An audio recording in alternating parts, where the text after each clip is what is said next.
د ورور ته پوښ کړي دي چې زه یو داسې کس یم چې زما د سترګو نه اوښکې نه ځي، نو څنګه به زما د سترګو نه اوښکې لاړې شي د الله د یرې نه؟ او زه غواړم چې زما د سترګې په دغه حدیث کې راشي چې رسول صلی الله علیه وسلم چې دوه سترګې دي د جهنم اور به ورته نه وررسي. یوې ذکر کړی د عین بکت من خشیة الله، او هغه سترګې چې د الله د یرې نه جاړي. نو دې څه طریقه ده؟ الجواب دغه شک نشتی چې ضرور الله سبحانه وتعالی به ډېر خیر اچولې چې دې په دې غم کې چې زما د سترګې نه اوښ کول نه شي. او ډېر مسلمانان منځونه نه کوي او فرض عبادت نه کوي، څه غم وسره نه، د سره دا غم د زما د سترګې نه اوښ کول نه شي.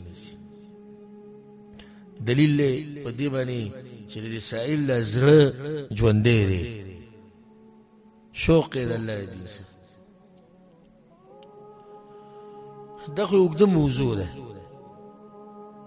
چې کم اسباب دي او کمی خبرې چې دغه در سره سترګو نه اوښ کیږي. او زه به ته شپږ و ذکر کوم. اولنی د الله نه یره، د الله نه یریده. کم سړی چې د الله نه یریږي د دې د سترګو نه به اوښ کیږي. او چې کله دی الله وپېژندو نو دغه نه به یریږي، او چې یریږي نو د سترګو نه به اوښ کیږي. الله سبحانه وتعالی د اهل علم دا صفت ذکر کړي، ان الذين اوتوا العلم، کوم کسان چې علم ورکړي شي دا غوی به بارک الله سبحانه وتعالی دا خبره کوي، ويخرون للاذقان يبكون، الله ته سجدي لګي جاړي. نو دا ثمره ده د شي د علم، د علم د لاسه جاړي کنه. الله پیژندل د علم وسره دی، نو چې الله یو پیژندو د الله نه وېریدو، چې الله نه وېریدو نو څه شو؟ وجړا شو. او ځکه وسلفو کې د التیمی رحمه الله نه دا قول نقل له چې چاته علم ورکړی شوی او جاړي نه، نو دته علم نه دی ورکړی شوی، حقیقي علم. ځکه چې د علمونو بنیاد کم علم دی؟ د الله پیژندل. وی الله خود علماء دا صفت ذکر کړی دی چې دوی جاړي. د علم هغه ثمره اثر دی.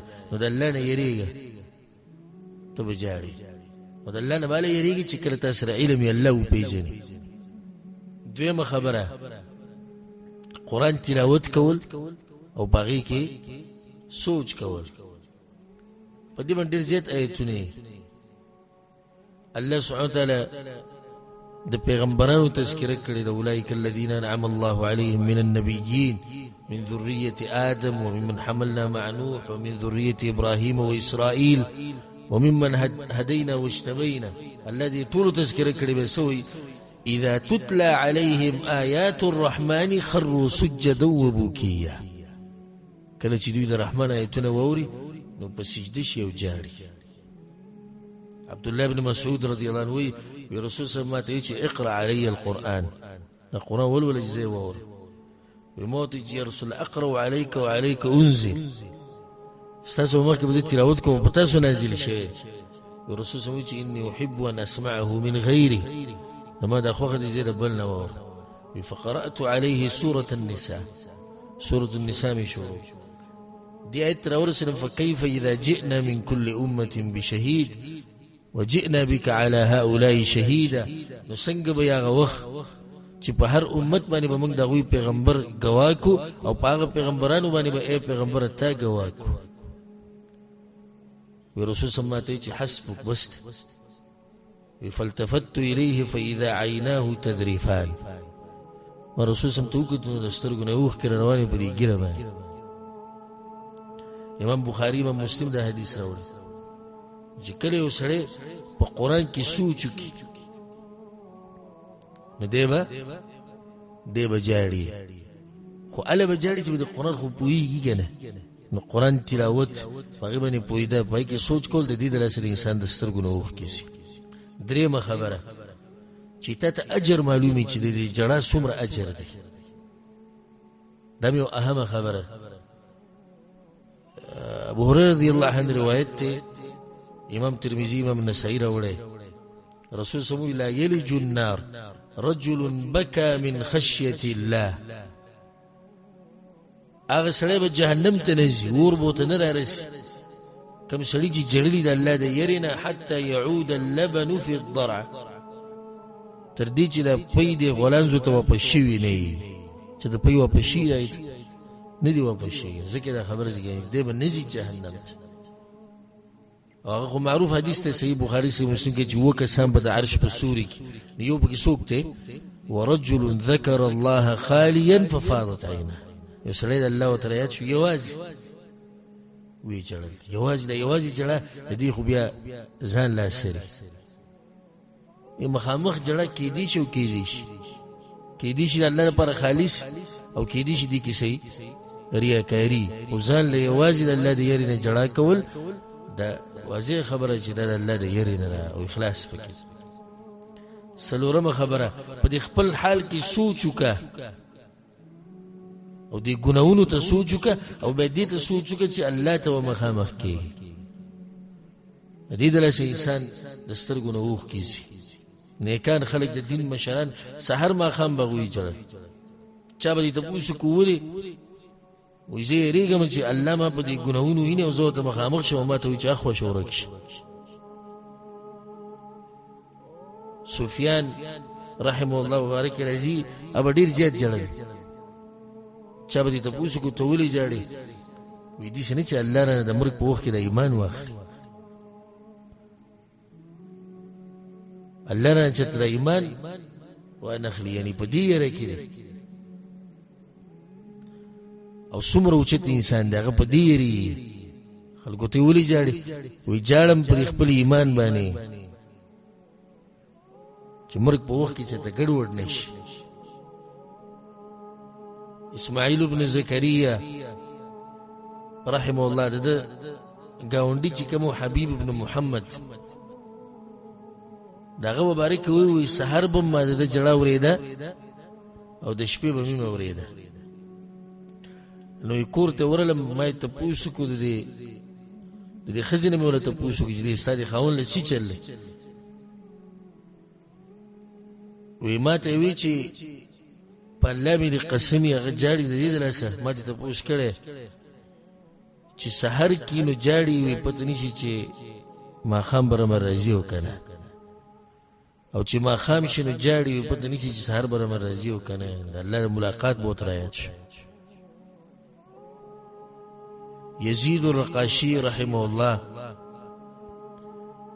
چاوته وی دا ور صرف ساده پر جوړ شوی ته دومره جاړي نه خلکو د غوسه شو دومره به چل دا ور جو صرف ساده پر ناغه وته وی جواب به ورکو وی ور پیدا شوم زما او زما په شان خلکو د پاره او پیریانو او انسانانو د پاره دی یره ته پکار ځکه چې دي ته خو به انسانان دی او یا بوته پیریان دي نو زمونږ د پاره شو.